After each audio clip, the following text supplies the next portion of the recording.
નમસ્કાર, આપ જોઈ રહ્યા છો ન્યૂઝ 18 ગુજરાતીને હું છું લુબના ખાન। અમદાવાદના ચાંદખેડામાં તોફાની તત્વોનો આતંક સામે આવ્યો છે। મોડી રાત્રે કારમાં આગ લગાવવાની ઘટના સીસીટીવીમાં કેદ થઈ છે। તો હસ્તિનાપુર સોસાયટીનો બનાવ, અંગત અદાવતમાં કારમાં આગ લગાડી હોવાનો આક્ષેપ છે। ફરિયાદી પોલીસ સ્ટેશન પહોંચ્યા છે। તો આ મામલે વધુ તપાસ કરવામાં આવશે। આગ લગાવવાની સમગ્ર જે ઘટના છે તે સીસીટીવીમાં કેદ થઈ ગઈ છે। સીસીટીવી ફૂટેજના આધારે પોલીસ તપાસ કરશે। ચાંદખેડામાં તોફાની તત્વોનો આતંક વધતો જોવા મળી રહ્યો છે। તો મોડી રાતની આ ઘટના છે। મોડી રાત્રે કારમાં આગ લગાવી હતી, જે બાદ સીસીટીવી પણ સામે આવ્યા છે। ઋત્વિજ જોડાયા છે ફોન લાઈન પર વધુ માહિતી આપવા માટે। ઋત્વિજ, શું છે સમગ્ર ઘટના અને આ કોણે કર્યું તે અંગે કોઈ માહિતી? લુગા, ચાંદખેડા જે રેલવે સ્ટેશન પાછળ આવેલ હસ્તિનાપુર સોસાયટીનો બનાવ છે। ગત મોડી રાત્રે એક વ્યક્તિ દ્વારા જે સોસાયટીના રહીશ છે તેને કારને આગ લગાડવામાં આવી હતી। સમગ્ર ઘટના પણ સીસીટીવીમાં કેદ થઈ છે। જ્યારે આ બાબતની જાણ જે ફરિયાદી છે તેને થઈ હતી ત્યારે તેણે તાત્કાલિક પોતે જાતે જ આગ પર કાબુ મેળવ્યો હતો અને ત્યારબાદ આ સમગ્ર ઘટનાની જાણ કરવા માટે તે હાલ પોલીસ સ્ટેશન પહોંચ્યા છે। પોલીસને સમગ્ર ઘટનાની જાણ કરી છે। જોકે તેનું કહેવું છે કે અંગત અદાવતની અંદર આ આગ લગાડવામાં આવી હોઈ શકે છે, કારણ કે એક વ્યક્તિ ઉપર તેણે અગાઉ ફરિયાદ કરી હતી અને તે ફરિયાદની અદાવત રાખીને તેની ગાડી પર આગ લગાડવામાં આવી હોઈ શકે છે। હાલમાં પોલીસ દ્વારા પણ આ મામલે વધુ તપાસ કરવામાં આવી રહી છે। જોકે હજી સુધી આ અંગે કોઈ પોલીસ ફરિયાદ ન થઈ હોવાનું જે ફરિયાદી દ્વારા જણાવવામાં આવ્યું છે। જી બિલકુલ, આભાર સમગ્ર માહિતી બદલ। તો આ અંગે પોલીસ દ્વારા તપાસ કરવામાં આવી રહી છે।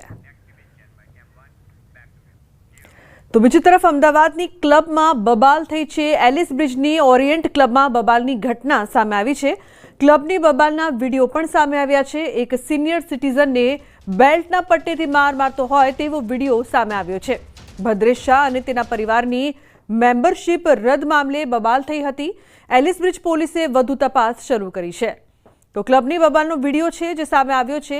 દ્રશ્યોમાં આપ જોઈ શકો છો કઈ રીતે સિનિયર સિટીઝનને મારવામાં આવ્યો હતો। અમદાવાદની ક્લબમાં બબાલની આ ઘટના બાદ ચકચાર મચી છે।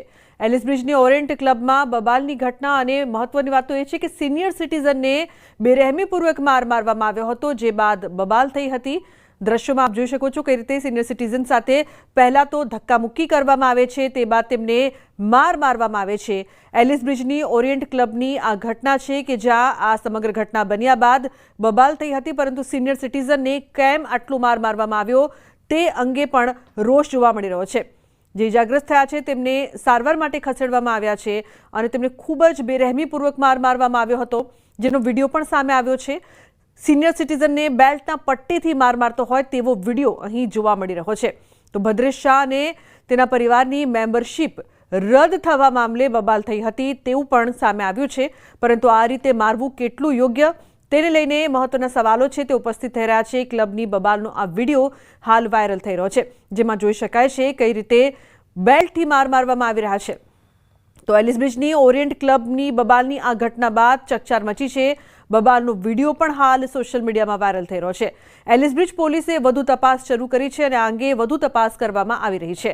તો અમદાવાદની ક્લબમાં બબાલ અને તેમાં પણ એક વૃદ્ધ વ્યક્તિને બેરહેમીપૂર્વક મારવો કેટલો યોગ્ય તેને લઈને અનેક સવાલો અહીં ઉપસ્થિત થઈ રહ્યા છે। એલિસ બ્રિજ પોલીસ આ મામલે વધુ તપાસ કરી રહી છે।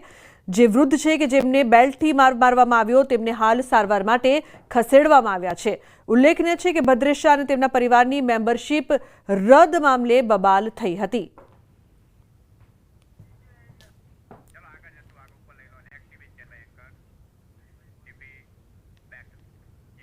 અને મહત્વપૂર્ણ સમાચારની વાત કરીએ તો અમદાવાદમાં શાહીબાગમાં બે જૂથ વચ્ચે બબાલ થઈ છે। રહેણાંક વિસ્તારમાં પીજી હોવાથી સભ્યો નારાજ। યુએન મહેતા નજીક આવેલ મનહર સોસાયટીમાં બબાલ થઈ છે।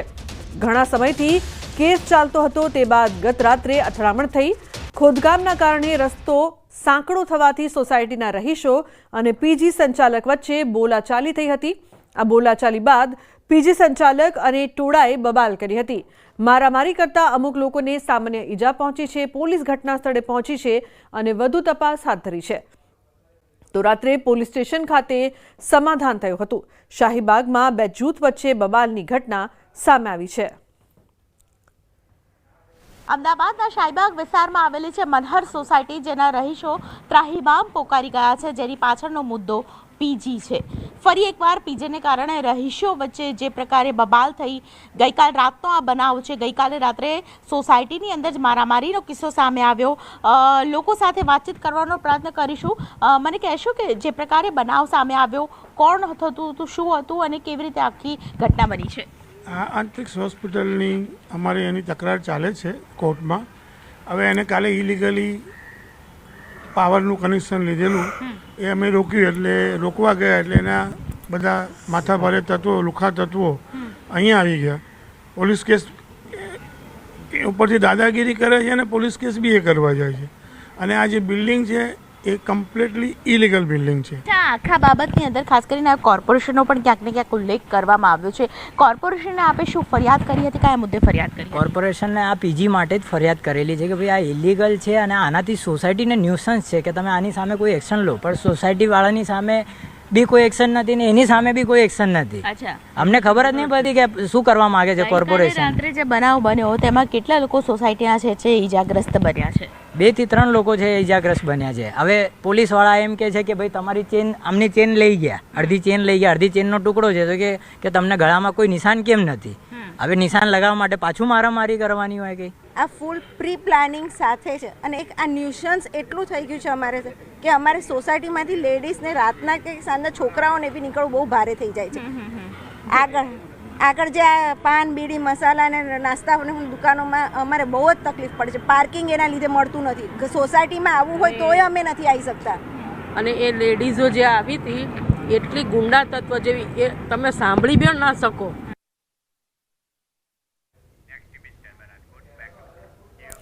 અન્ય સમાચાર રાજકોટથી સામે આવી રહ્યા છે. ઉપવાસ કરતા શ્રદ્ધાળુઓની આસ્થા સાથે ચેડા. ફૂડ વિભાગની ટીમની તપાસમાં ખુલાસો થયો છે. ફરાળી પેટીસમાં મકાઈના લોટનો ઉપયોગ કરાયો છે. જલારામ ફરસાણમાંથી પેટીસના નમૂના લીધા હતા, જો કે પેટીસમાં મકાઈનો લોટ ભેળવીને તેનું વેચાણ થઈ રહ્યું હતું. ફૂડ વિભાગે જલારામ ફરસાણમાંથી 85 કિલો વાસી પેટીસનો જથ્થો અને 5 કિલો મકાઈનો લોટ ઝડપ્યો છે. આ તમામ વસ્તુનો ઘટના સ્થળે જ નાશ કરવામાં આવ્યો છે. પરંતુ જે લોકો ઉપવાસમાં આરોગ્ય છે તેમને લઈને અનેક સવાલો.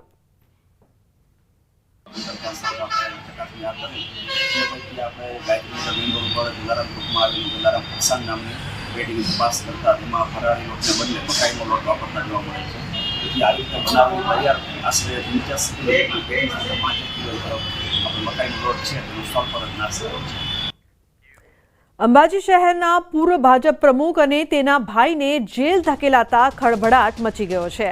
શહેરના પૂર્વ ભાજપ પ્રમુખ બકુલેશ શુક્લ અને તેના ભાઈ ભરત શુક્લને જેલમાં ધકેલવામાં આવ્યા છે. કોર્ટમાં મુદ્દત દરમિયાન સતત ગેરહાજર રહેતા બંને ભાઈઓને જેલમાં ધકેલવામાં આવ્યા છે. તેમની વિરુદ્ધ સરકાર દ્વારા ઉચાપતનો કેસ દાખલ કરાયો હતો. કુંભારિયા ખાતે જય અંબે મંડળી દ્વારા સસ્તા અનાજની દુકાન શરૂ કરાઈ હતી, જેમાં ગોટાળો થતા સરકારે ફરિયાદ દાખલ કરી હતી. સુરત પ્રિવેન્શન ઓફ ક્રાઇમ બ્રાન્ચે અપહરણના ગુનામાં ફરાર આરોપીને ઝડપી પાડ્યો છે. આરોપી દિનેશ તારાચંદ ભાર્ગવ છેલ્લા 15 વર્ષથી ફરાર હતો. આરોપી દિનેશે પોતાની શેઠની પત્ની અને પુત્રનું અપહરણ કર્યું હતું. શેઠની પત્ની સાથે બબાલ થતા પહેલા પુત્રનું અપહરણ અને બાદમાં પત્નીનું અપહરણનો પ્રયાસ કર્યો હતો, જે મામલે ખટોદરા પોલીસ સ્ટેશને ફરિયાદ નોંધાઈ હતી. આ ગુનામાં પોલીસે 2 આરોપીની ધરપકડ કરી હતી અને 2 વર્ષ જેલમાં રહ્યા હતા. બાદમાં જામીન પર છૂટ્યા હતા. બાદમાં 2010માં ફરી આરોપી કૈલાશ અને દિનેશે સંજનાબેનનું અપહરણ કર્યું હતું. અન્ય સમાચાર નવસારીથી બિલ્લીમોરામાં આરોપીનું સરઘસ નીકળ્યું છે. શહેરના અલગ અલગ વિસ્તારમાં કાઢ્યું સરઘસ. ગુના આચરી લોકોમાં ફેલવાતા શખ્સો સામે કાર્યવાહી. પોલીસ આરોપીઓને કાયદાનો પાઠ ભણાવી રહી છે. લોકોમાં ભય દૂર કરવા પોલીસ આરોપીઓનું સરઘસ પણ તેમણે કાઢ્યું હતું.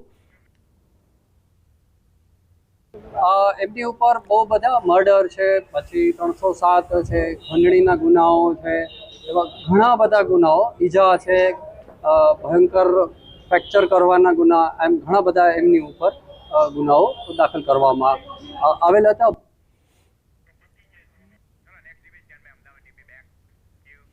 અમદાવાદના બોપલમાં ફાયરિંગની ઘટના સામે આવી છે. શેરબજારના ધંધાર્થીનો ભેદી સંજોગોમાં મોત નીપજ્યું.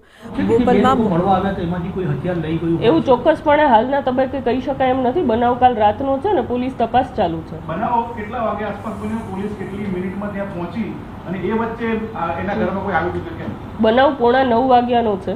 9:30 વાગે બનાવ બન્યો. ત્યારબાદ તેમની જે દીકરી છે એની દીકરીએ એના મધરને વિડીયો કોલ કરીને બતાવેલું છે કે પપ્પા સાથે આવું બનાવ બનેલો છે. એટલે એના મધર જે છે એ તાત્કાલિક ઘરે આવ્યા. ત્યારબાદ એમણે આ બધી વસ્તુ જોઈ અને ત્યારબાદ એમણે પાડોશીની મદદ લીધી અને 108 બોલાવેલી છે.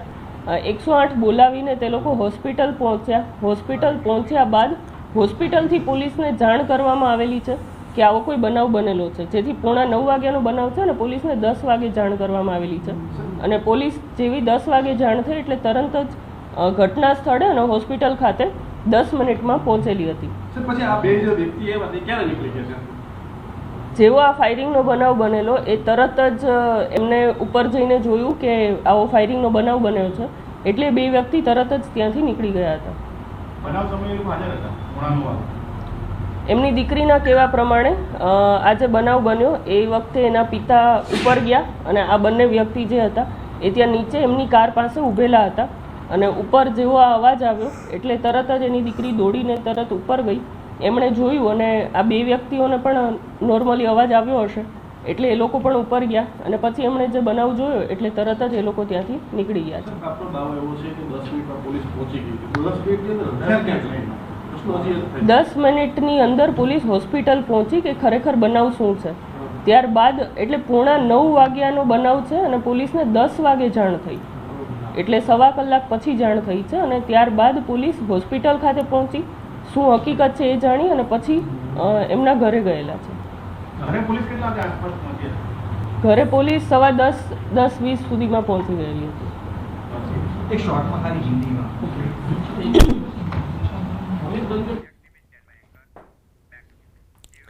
જૂનાગઢના દામોદર કુંડમાં લોકોના પ્રવેશ અંગે મહત્વનો નિર્ણય લેવાયો છે. ન્યૂઝ 18 ગુજરાતીએ દર્શાવેલા અહેવાલ બાદ તેની અસર થઈ અને હવે દામોદર કુંડમાં ભાવિકોને હાથ પગ ધોવા અને ધાર્મિક વિધિ કરવા માટે છૂટછાટ આપવામાં આવી છે. જૂનાગઢ જિલ્લા મેજિસ્ટ્રેટ દ્વારા 4 ઓગસ્ટે જાહેરનામું પ્રસિદ્ધ કરીને જળાશયોમાં પ્રવેશ પર પ્રતિબંધ ફરમાવવામાં આવ્યો હતો, જે પૈકી દામોદર કુંડમાં પણ ભાવિકોને પ્રવેશબંધી કરવામાં આવતા નારાજગી વ્યાપી હતી, પરંતુ હવે દામોદર કુંડમાં ધાર્મિક વિધિ માટે છૂટછાટ આપવામાં આવી છે. અને મહત્વપૂર્ણ સમાચારની વાત કરીએ તો વિસાવદરની પેટા ચૂંટણી જીતેલા ગોપાલ ઇટાલિયાએ મુખ્યમંત્રી સાથે મુલાકાત કરી. પ્રથમ મુલાકાતમાં 5 જેટલા વિસાવદર વિસ્તારના સ્થાનિક મુદ્દાઓ અંગે તેઓએ સીએમને રજૂઆત કરી. વિસાવદરમાં ઇકો સેન્સિટિવ ઝોન અંગે પણ તેઓએ રજૂઆત કરી હતી. કુલ 3 જિલ્લા અને 15 તાલુકા અને 156 જેટલા ગામડાની અસર ઇકો ઝોનનો મુદ્દો પણ છે. ગુજરાતના નાગરિક તરીકે ગુજરાતના મુખ્યમંત્રીને હું આસાનીથી મળી શકું એવો હક, એવો અધિકાર મને વિસાવદર ભેસાણની જનતાએ આપ્યો છે, એનો પહેલાં હું આભાર માનું છું. મેં આજે અમારા વિસાવદર ભેસાણ મત વિસ્તારના અતિ મહત્વના 5 નીતિ વિષયક પ્રશ્નો બાબતે માનનીય મુખ્યમંત્રી સાહેબને રજૂઆત કરી છે. એમણે બહુ શાંતિપૂર્વક રીતે મારી રજૂઆત સાંભળી છે. અમારા વિસ્તારનો સૌથી મહત્વનો ગંભીર પ્રશ્ન ઇકો સેન્સિટિવ ઝોનનો છે. કુલ 3 જિલ્લા, 15 જેટલા તાલુકા, 196 કરતાં પણ વધુ ગામને અસર કરતો આ ઇકો સેન્સિટિવ ઝોનનો મુદ્દો જે છે એનાથી ખેડૂતો નારાજ છે. ઇકો ઝોનનો વિરોધ કરી રહ્યા છે ખેડૂતો, અને આ ઇકો ઝોન નાબૂદ કરવા માટે મેં આજે મુખ્યમંત્રીશ્રીને રજૂઆત કરી. અમદાવાદના સોલા વિસ્તારમાં કારગિલ 4 રસ્તા પાસે આવેલા ટોયોટા કાર શોરૂમના જનરલ મેનેજર અને આસિસ્ટન્ટ મેનેજરે 9.71 કરોડની છેતરપિંડી આચરી છે. આ શોરૂમમાં ટોયોટા કંપનીની નવી ગાડીઓ વેચાણ કરવાની અને એક્સચેન્જમાં આવતી સેકન્ડ હેન્ડ કાર લેવાનું કામ થાય છે.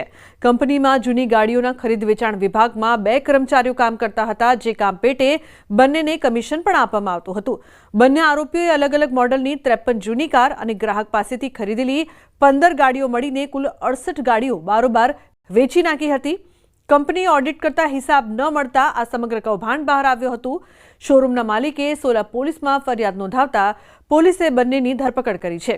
પકડાયેલા આરોપી પૈકી એક આરોપી ઓનલાઈન ગેમિંગમાં નાણાં હારી જતા કૌભાંડ આચર્યું હોવાનું સામે આવ્યું છે. કોઈ પણ કસ્ટમર ત્યાં ગાડીઓ વેચવા માટે આવે તો તેઓની પાસેથી ગાડીઓની જે માર્કેટ વેલ્યુ હોય તેના કરતા ઊંચા ભાવે ગાડીઓનો ભાવ એમને ઓફર કરતા, જેથી કસ્ટમર તેમને ગાડીઓની સેલ વેચવા માટે સંમત થઈ જતા. ત્યારબાદ આ ગાડીઓ જે સેકન્ડ હેન્ડમાં એમને ખરીદી હોય તે ગાડીઓ કોઈ પણ ડીલરને સસ્તા ભાવે તાત્કાલિક પૈસાની જરૂરિયાત હોય, જેથી સસ્તા ભાવે ડીલરને ઓફર કરતા, જેથી ડીલર તેમને તાત્કાલિક પૈસા આપતા. અમદાવાદના મણિનગર વિસ્તારમાં આવેલી ટ્રાન્સસ્ટેડિયા યુનિવર્સિટી વિવાદમાં સપડાઈ છે. યુનિવર્સિટી BBA ઓનર્સના કોર્સ કરાવતી હોવાનું કહી વિદ્યાર્થીઓ પાસે એડમિશન કરાવડાવ્યા. BBA ઓનર્સના 3 વર્ષના કોર્સ છે તેમ જાણી વિદ્યાર્થીઓએ એડમિશન પણ લીધા, પરંતુ કોર્સ પૂર્ણ થયા બાદ વિદ્યાર્થીઓને ડિગ્રી ન મળતા વિદ્યાર્થીઓએ યુનિવર્સિટી પર આક્ષેપ લગાવ્યો છે કે યુનિવર્સિટીમાં BBA ઓનર્સના કોર્સના નામે વિદ્યાર્થીઓની BBAની ડિગ્રી પકડાવી દેવાય છે.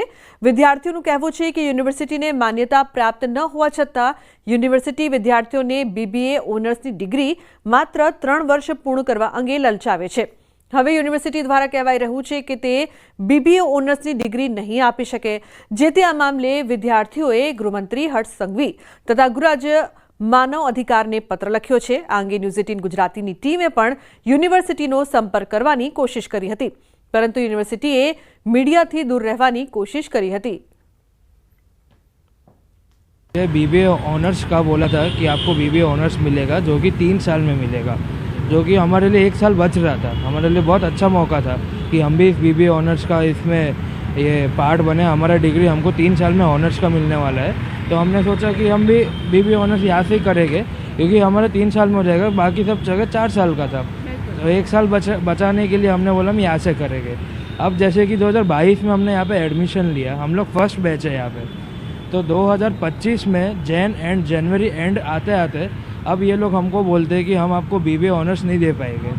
तो ये लोग बोलते हैं कि हम लोग उसके BBA ऑनर्स 3 साल के लिए एप्लीकेबल नहीं है. अब तो अब 2025 जनवरी एंड में इन्होंने हमको बोला कि हम तुमको BBA ऑनर्स अब नहीं दे सकते, हमारे पास खाली BBA की डिग्री है. अब हमारे तो 3 साल बिगड़ गए. हमारी उस हिसाब से पूरी प्लानिंग थी 3 साल की ऑनर्स करके आगे जाने के लिए. अब हमारे पास कोई भी डिग्री नहीं बची. तो हमको बोला था नहीं हम सुधारेंगे, ऐसा करेंगे वैसा करेंगे, तो हमने नहीं छोड़ा. और हमको जो एडमिशन दिया था वो BBA ऑनर्स में दिया था 3 साल का बोल, क्योंकि हमें परमिशन सारी मिल चुकी है, ये है वो है, ऐसा सब बोल के हमको एडमिशन दिया था. उसके बाद में 2025 में ये लोग हमको बोलते हैं कि हम ऑनर्स दे नहीं सकते. ठीक है, फिर उसके हिसाब से जब हमने हमारे हिसाब से पता किया तब पता चला कि इन लोगों के पास परमिशन ही नहीं थी. અમે જ્યારે કન્સર્ન રેઝ કર્યો મેનેજમેન્ટ સામે કે ભાઈ કેમ તમે આવું કર્યું, તો એ લોકોને એવો જવાબ હતો કે ભાઈ અમારી પાસે પરમિશન નથી, અમારાથી ભૂલ થઈ ગઈ, આમ છે તેમ છે, અને એ લોકોએ અમને કોઈ સરખો જવાબ આપ્યો નહીં. પછી અમે વારંવાર જ્યારે સવાલ કરતા રહ્યા ત્યારે મારી ઉપર પ્રેશર ક્રિએટ કરવામાં આવ્યું કે તમે યુનિવર્સિટી છોડીને જતા રહો. અને એમને યુનિવર્સિટી અવર્સ પછી મારા પેરેન્ટ્સને બી ફોન કરીને બહુ જ હેરાનગતિ કર્યા. પછી એમણે મારા મમ્મીને અહીંયા બોલાવ્યા હતા મળવા માટે, અને જ્યારે મારા મમ્મી અહીંયા મળવા આવ્યા હતા વુમન્સ ડેના દિવસે, ત્યારે director of student affairs Natasha મેમને એવો જવાબ હતો કે ભાઈ અત્યારે તમે સેલિબ્રેશનમાં છે એટલે અમે નહીં મળી શકીએ. મારા મમ્મી સવારે 9:30 થી 5:30 અહીંયા બેસી રહ્યા, અને જ્યારે અમને એવો મેસેજ કર્યો કે ભાઈ હવે અમે આગળ જઈને તમારી કમ્પ્લેન કરીશું પોલીસમાં ને બધી જગ્યાએ જઈને, ત્યારે એમનો ફરીવાર ફોન આવ્યો કે ના અમે તમને મળવા આવીએ છીએ, અમે આમ કરીએ છીએ તેમ કરીએ છીએ. અમદાવાદના કાંકરિયા વિસ્તારમાં આવેલી ટ્રાન્સસ્ટેડિયા યુનિવર્સિટી છે તેની ઉપર આરોપ લાગ્યો છે. કેટલાક વિદ્યાર્થીઓ જે પ્રકારનો આરોપ લગાવી રહ્યા છે તે વિશે વાતચીત કરવા માટે ન્યૂઝ 18 ગુજરાતીની ટીમ અહીં પહોંચી છે, પરંતુ આપ જુઓ કે સિક્યોરિટી છે તે અંદર કોઈ પણ મીડિયા પર્સનને અલાઉ નથી કરતી. સૌથી મહત્વની વાત છે કે યુનિવર્સિટીમાં કોઈ પણ હાજર ન હોવાની પણ વાત કરી રહ્યા છે લોકો છે જે યુનિવર્સિટી સંલગ્ન છે, અને જે સ્ટાફ મેમ્બર્સથી લઈને તમામ જે અધિકારી લેવલના લોકો છે તે ગાંધીનગર ગયા હોવાની વાત સિક્યોરિટીએ જણાવી છે. પરંતુ જે પ્રકારે વિદ્યાર્થીઓ સાથે અન્યાય થઈ રહ્યો છે તેને લઈને યુનિવર્સિટી દ્વારા કોઈ પણ પ્રકારનું વર્ઝન આપવામાં નથી આવ્યું, અને તે ખાસ કરીને યુનિવર્સિટી જે છે તે વિદ્યાર્થીઓ સાથે અન્યાય કરી રહી છે કે કેમ શું કેવી રીતે ડિગ્રી છે તેને મામલેને લઈને વિદ્યાર્થીઓ છે તેમની સાથે અન્યાય થયો છે કે તે મામલે યુનિવર્સિટી કશું એમાં ઇનકાર કરી રહી છે, કારણ કે સિક્યોરિટી દ્વારા જે પ્રકારનું વલણ આપવામાં આવ્યું છે તે રીતે યુનિવર્સિટીમાં હાલ કોઈ પણ વ્યક્તિ હાજર નથી અને તેમણે મીડિયા પર્સનને પણ અંદર જવા માટે અલાઉ નથી કર્યા. નિલેશ સોસા સાથે દીપિકા કુમાર, ન્યૂઝ 18 ગુજરાતી, અમદાવાદ. સમાચારનો પ્રવાહ યથાવત રહેશે. હાલ રોકાઈશું એક બ્રેક માટે. આપ જોતા રહો ન્યૂઝ 18 ગુજરાતી.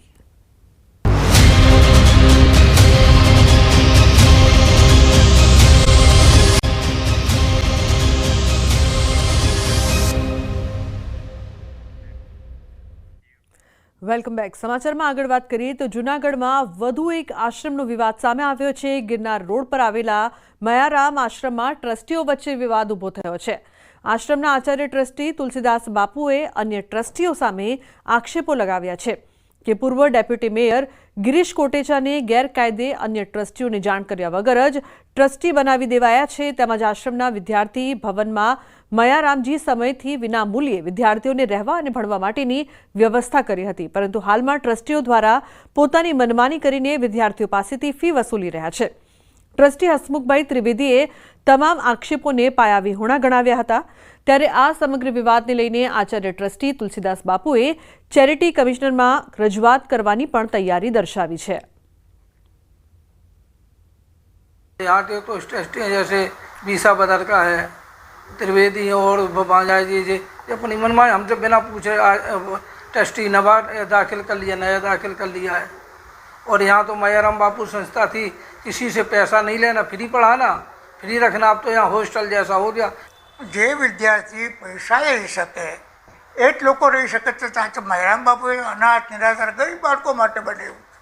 તમે એકાદ બચ્ચો બતાવો કે ભાઈ અમે આ ફ્રીમાં રહી છીએ. આજથી 40 વર્ષ પહેલા હું ભણતો ત્યારે પણ 200 રૂપિયા દ્વારા ફી વૈરામ બાપુને મેં આપેલ હતી અને તેઓના શાસન વખતે પણ મિનિમમ વિદ્યાર્થીઓ પાસે ફી વસૂલવામાં આવતી હતી, જેની પહોંચ પણ આપવામાં આવતી. હાલમાં મોંઘવારી વધેલ છે, તેલના ઘઉંના અતિશય ભાવ વધી ગયેલ છે, જેને કારણે 4 થી કોલેજ સુધીના વિદ્યાર્થીઓ પાસે અમે 2000 રૂપિયા ફી લઈએ છીએ અને જે સરકારે તૈયારી કરતા છે, જે વિદ્યાર્થીઓ આર્થિક રીતે સદ્ધર છે, ઘરે ખેતીવાડીઓ છે, ખાલી અહીંયા રહી અને સરકારી તૈયારી કરવાનો હેતુથી રહેતા હોય તેમની પાસેથી છેલ્લા 1 મહિનાથી 3000 રૂપિયા ફી લઈએ છીએ.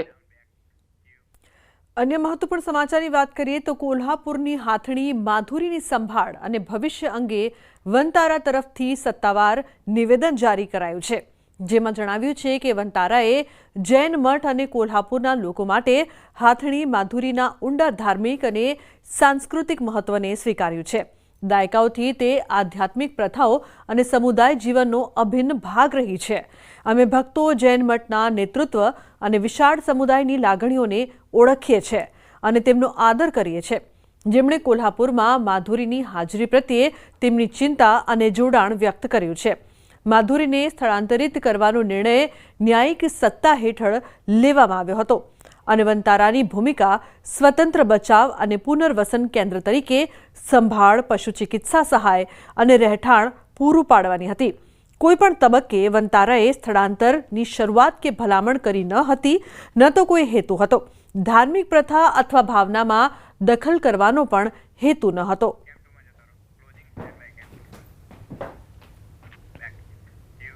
તો બુલેટિનમાં હાલ બસ આટલું જ. તમામ મહત્વપૂર્ણ સમાચાર માટે આપ જોતા રહો ન્યૂઝ 18 ગુજરાતી. નમસ્કાર.